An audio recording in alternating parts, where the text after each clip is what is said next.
KPBS On Demand is supported by Latino Legacy Foundation, presenting their Storyteller series, Reach for the Stars with Ellen Ochoa, the first Latina astronaut. Welcome Serenade by the all-female mariachi Amapolas, Sunday, June 29th. More at latinolegacyfoundation.org. Good morning, I'm Debbie Cruz. It's Thursday, November 2nd. USD's athletic director steps down following hazing allegations. More on that next. But first, let's do the headlines. California owes nearly $20 billion to the federal government for money it borrowed to pay unemployment benefits during the pandemic. Cal Matters is reporting that the debt could put the state in a precarious position. State legislative analysts worry unemployment claims could surge again if their bleak economic forecasts come true. That would further drain the coffers and force the state to rack up even more debt. The County Health and Human Services Agency is looking to partner with organizations to provide cabin shelters to people experiencing homelessness. Around 100 pallet cabins will be made available to organizations through the shelter program. The cabins are similar to tiny homes and will fit 1 or 2 people. They will also have storage space, a door that locks, and outlets. Organizations selected for the cabin program will need to have funding and infrastructure for setup and site maintenance. The $1.5 million sleeping cabin program was approved in 2022 by the San Diego County Board of Supervisors. An update to a story we brought you yesterday. UC San Diego released a statement saying the charges against academic workers were dropped after the union who represents them, quote, agreed to accept the accountability proposed by the university, unquote. 59 workers had been charged with disrupting a university alumni event in May. 3 of them were later arrested for allegedly using chalk to deface campus property. A joint statement says that the school and the union agreed to keep future protests peaceful and consistent with standards for appropriate labor actions, including following laws against vandalism and damaging university property. From KPBS, you're listening to San Diego News Now. Stay with me for more of the local news you need.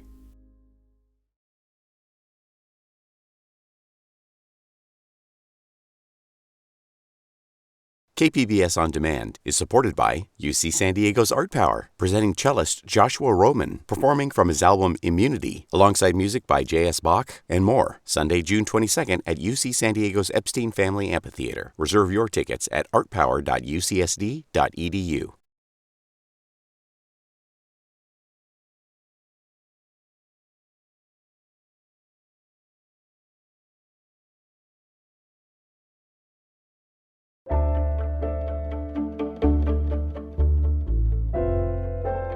The athletics director at USD has stepped down. His sudden departure comes after a lawsuit alleging hazing was filed against the university.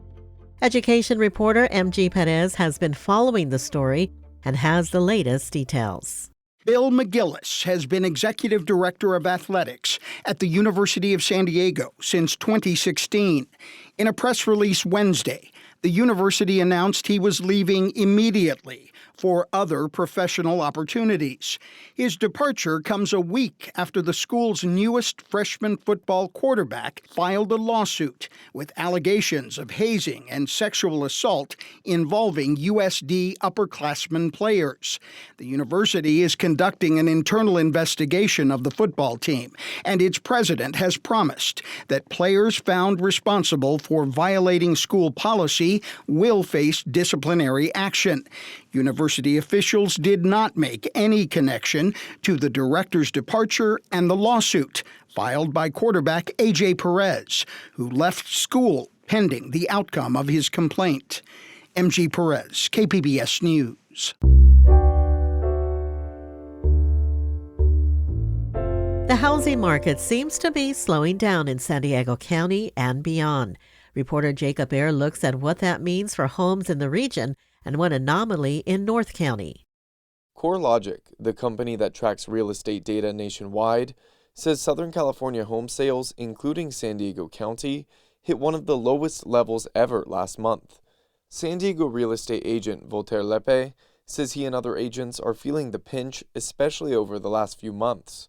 His sales are down about 50%. The current state of the housing market in San Diego County today, I would say, is on a downward trend as far as less sales And I believe prices are also going to drop or are dropping right now slightly because demand is down. Despite high mortgage rates, San Diego County recorded its highest ever priced home sale last week, with an oceanfront Del Mar property going for $44.1 million. Jacob Ayer, KPBS News. A researcher at UC San Diego is looking for alternatives to lithium-ion batteries. SciTech reporter Thomas Fudge looks at what could be a cheaper, more sustainable way to store energy. Today, lithium-ion batteries power so much of what we use: electric cars, laptops, and, of course, our smartphones. Kent Griffith, a chemistry professor at UCSD, says lithium-ion is hard to beat. Let's get one thing sort of straight. I mean, lithium-ion is the best technology that we have, right? That's why it is almost universally used in terms of how much energy it can store. But lithium is a limited resource that has to be mined. One thing Griffith is investigating is the creation of sodium-ion batteries. We know that we have an effectively infinite amount of sodium. So if we could make the switch to sodium-ion batteries, we wouldn't have to ever worry about running out of sodium. He says sodium batteries wouldn't store as much energy as lithium, but they'd be cheaper and practical in situations where the battery doesn't need to be lightweight. Testing of prototypes is underway. Thomas Fudge, KPBS News. Coming up, why volunteers are guarding a Día de los Muertos ofrenda in Hillcrest. We'll have that story and more just after the break.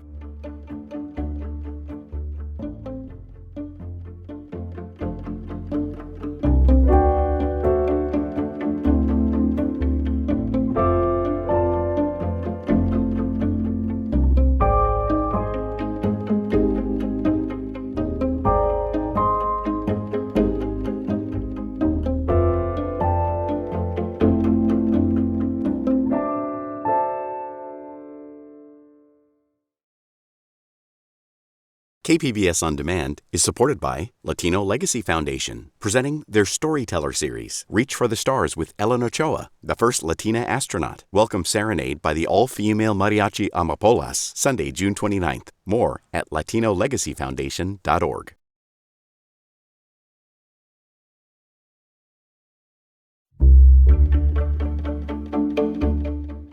San Diego researchers think the vibrant marine environment near La Jolla Cove is directly linked to the underwater canyon just offshore. Environment reporter Eric Anderson says Scripps Institution of Oceanography scientists are spending time there trying to unlock the ocean dynamics that make that abundant sea life possible. The crew aboard the research vessel Beister spent a week dragging sensitive machinery through the water around a submerged La Jolla Canyon. They're hoping to understand the complex processes that feed the rich ecosystem under the surface. Engineer Sarah Goheen says the team uses a winch system to raise and lower a CTD device, which measures conductivity, temperature, and depth.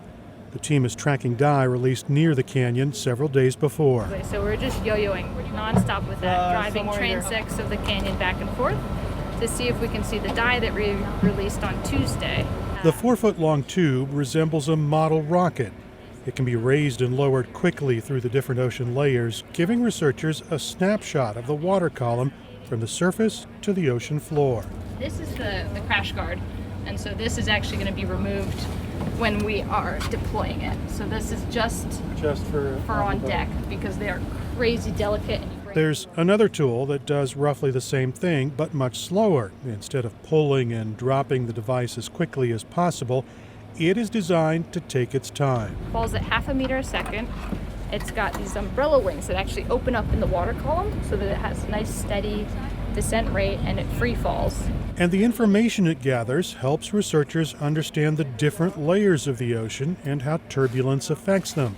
The warmer water near the surface is separated from deeper, colder water by the thermocline. That's an active barrier between warm and cold, and it's also where the dye has persisted for nearly a week. Researchers added audio snapshots of the water column thanks to an acoustic device strapped to the side of the ship. We can't use lasers, things that use light in water, because as you know, probably by looking into the ocean, can't see very, very far down. So light attenuates very, very quickly in water. Postdoctoral researcher Liz Widener says The acoustic signals are sent to the bottom of the ocean every few minutes.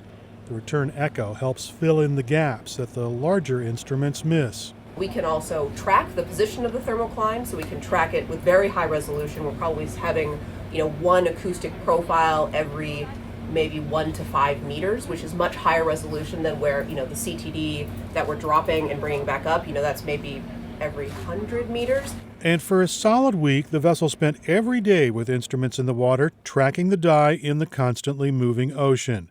Back in his lab, researcher Matthew Alford hopes that data will help explain the underwater turbulence. This information is providing us with fundamental fluid mechanics about how the ocean works that is super climate relevant. Oceanographers think the underwater turbulence brings nutrients from the deeper waters to the warmer surface layer of the ocean. That feeds all manner of plant and animal life, contributing to the vibrant undersea environment. I really like to see the structures in the dye, and you can just see how incredibly complicated the turbulent structures are.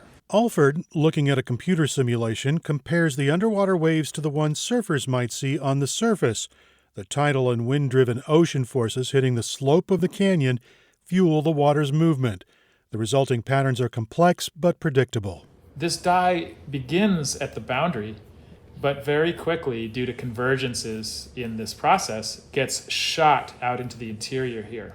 In the week-long experiment, the dye released in the ocean teaches researchers about the underwater waves, and understanding the vigorous and complex turbulence that feeds life near the canyon is a small step toward understanding larger ocean processes that can affect things like climate. And so everything that happens in La Jolla Canyon is not represented properly in climate models, and we have to teach them how to represent that in what's called parameterizations. Better climate models will lead to better understanding of the changes that are coming as the oceans warm with the rest of the planet.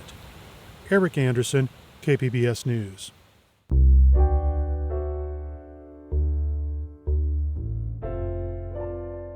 Volunteers are guarding a Día de los Muertos ofrenda in Hillcrest. Last year's ofrenda was vandalized.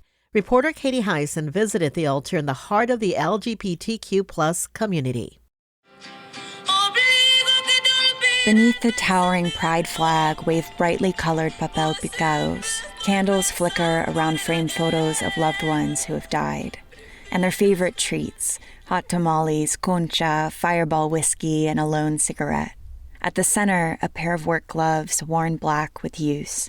Tucked among the frames are icons of the gay community: Leslie Jordan, Betty White, Marsha P. Johnson, and Mexican singer Juan Gabriel, whose song plays as traffic passes. A woman crowned in flowers sits guard. Last year, folks that didn't understand the ofrenda ended up destroying it. Carla Quezada Torres says she is one of a dozen volunteers who have been guarding the ofrenda all day and night. She says the community ofrenda gives people a chance to grieve together. Sometimes that takes a lot more strength and courage to embrace each other during a moment of pain. Many of the faces in this ofrenda are noticeably young. Quezada Torres says that reflects death by suicide, homicide, and AIDS among the LGBTQ+ community. But more than grieving, she says, they celebrate their lives. Katie Hyson, KPBS News. That's it for the podcast today. As always, you can find more San Diego news online at kpbs.org. Join us again tomorrow for the day's top local news. I'm Debbie Cruz. Thanks for listening and have a great Thursday.